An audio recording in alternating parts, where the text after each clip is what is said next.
I'm hopeful because most of the world is now experiencing the vaccines, and there seems to be an energy behind the fact that things are getting better. People who weren't getting married last year as the pandemic hit are now getting married. And with this optimism of now getting married, let's talk about that. Paano ba natin ipasok ang marriage and money? Welcome to Fundamentals. I'm Edric Mendoza.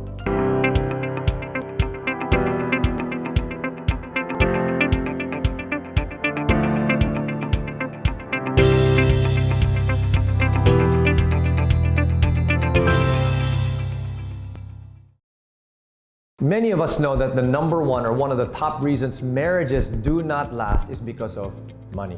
The good news is we can prevent that. Paano ba? Roles.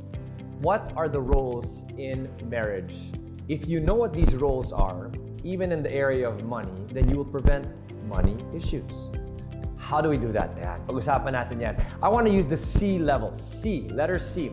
If you look at companies, many of the roles at the highest level are at the C level. You have the CEO, Chief Executive Officer, the COO, the Chief Operating Officer, the CFO, the Chief Financial Officer, and even a CIO, Chief Information or Chief Investment Officer, depending on the nature of the company. What we've done in our home and the way that I like to talk about the roles when it comes to money is also using C level. So obviously, iangkop nyo to, whatever is appropriate to your culture in your marriage. But here's how this works. You want to ask yourself, first, who is the CEO? Who is the Chief Executive Officer in the home when it comes to money matters? This person is the one who is ultimately accountable. Kung may mangyaring maganda, kung may mangyaring masama, siya ang mananagot, CEO. It's not necessarily the glamorous, everybody does what I say type of CEO leadership. Instead, it is the situation where that person will say, whatever happens, the buck stops here. Also, the CEO has to have a big picture. What are the overall financial goals? What are the overall financial constraints? How do we navigate these moving forward? That's what a good CEO in the home should be able to do. So, decide that. CEO, husband or wife. The next role is now the COO, the Chief Operating Officer. So most often, this is the person that can be in the home more than the other spouse for obvious reasons. They can attend to the day-to-day matters, things that are not working, things that need to be settled, paid for, etc. If you have house help, also managing all of that, that is the COO's job. Sino yun? Determine that. The next role is now the CFO. Now, the difference between the CFO and the COO is the CFO now handles all of the inflow of the money and the outflow. Siya po yung nakakakita, ano ba yung budget ng pamilya?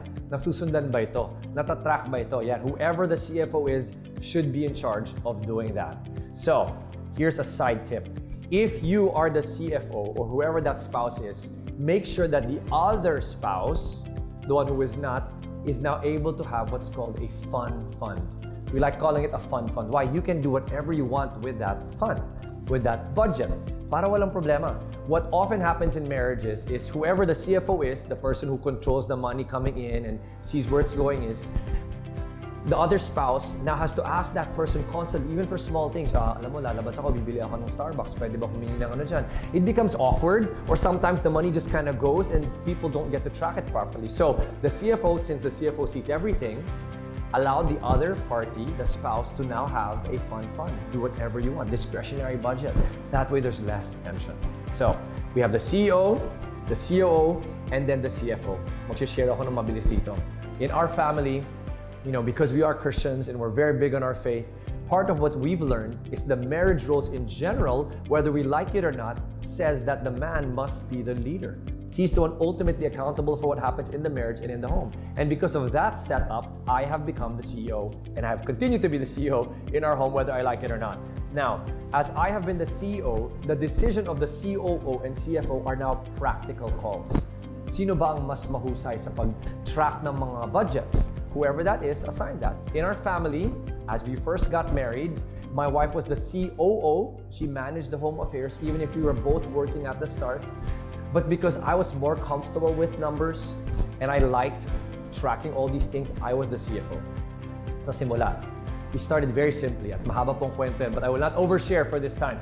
As we decided that, as our finances changed, we had more kids, more obligations, more income streams, and the money matters became more complex, and our life became more complex. And my wife did very good as a COO, handling the budgets for the home. I promoted her. I said, honey, you are now the CFO. So she became both the COO and the CFO. So sa simula, siya ang may fun. She was enjoying that. But after she got promoted, ako ngayon, may fun na din ako up to this point.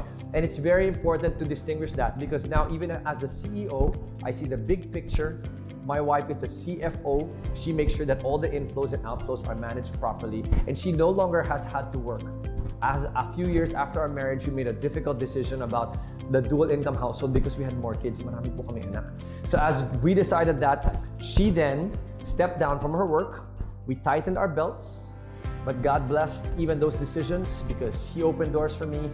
And now as the CFO and COO, my wife was doing that, we now created a new role, the CIO, the Chief Investment Officer. At napag-usapan ko din yan in other episodes, how to invest, how to think about future goals. So I will not talk about this in episode, but that's what the CIO should be doing. What will we do into the future? Who will create those goals and compute that and make sure that even as the CFO tracks everything, there's money going towards those investment goals. Yan po. Decide CEO, COO, CFO, and then the Chief Investment Officer, the CIO, so that you will be able to now clarify the different roles and handle it properly. One last tip in this area. Whoever the CEO is, part of the responsible thing you want to do, and I think I might have shared this in one of our previous episodes, is you also need to make sure that as the breadwinner, the affairs are in order. The family knows where things are. Property, insurance, etc. And all of these things are neatly organized, even as your family finances and money grows. So that when something happens to you, because it will, the affairs are in order. That is a good CEO. And if you want, you can even craft it in the form of a love letter. My dear family, if you are reading this, Daddy is gone. But because I love you, and as a good CEO, I have taken care of the affairs, this is where you will find these things. That's what I suggest you do. So, set the money roles clearly, and if you're the CEO, make sure you have that love letter. So, one final tip in the area of marriage and money. How do we make this work? We talked about the roles, which is very important. Define that, and you can use your own terms, obviously, diba? Depende naman sa pamilya ninyo. But for us, that works for us. But those specific tasks, I think, are things you need to be able to set up sa bahay ninyo para walang gulo. And as I said, you may want to consider that since the Bible says that the husband is ultimately accountable, make him the CEO. Now, the last tip I wanted to add is this surprise formula. What do I mean surprise formula? As a financial planner, this will make no sense. 50 plus 50 is equal to, you said it, right? That's normal, 100. And in many marriages, even in the area of money, ang mindset natin is, kung yan ang role mo, ito yung role ko, you do your role, and if you don't do your role, I will not do my role. 50 plus 50 equals 100. But the reality is, this is the math, the surprise formula I want to share to you all. 100 plus 100 equals 100. If you want the marriage to work, if you want it to thrive and not just endure, but also be enjoyed, especially in the area of money, on top of the roles, embrace your role and focus on doing your role to the best of your ability. 100%. Kahit hindi ginagawa ng asawa mo, that will make for a good marriage.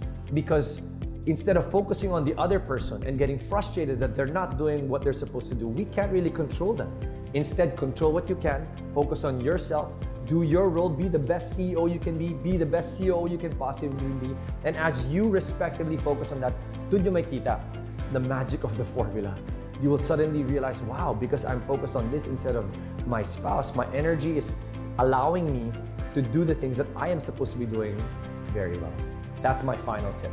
If you want your marriage to not just endure, but be enjoyed, if you want to avoid money issues, on top of the roles, focus on your role and giving your 100%. I'm Edric Mendoza. Thanks for joining us on another episode of Fundamentals.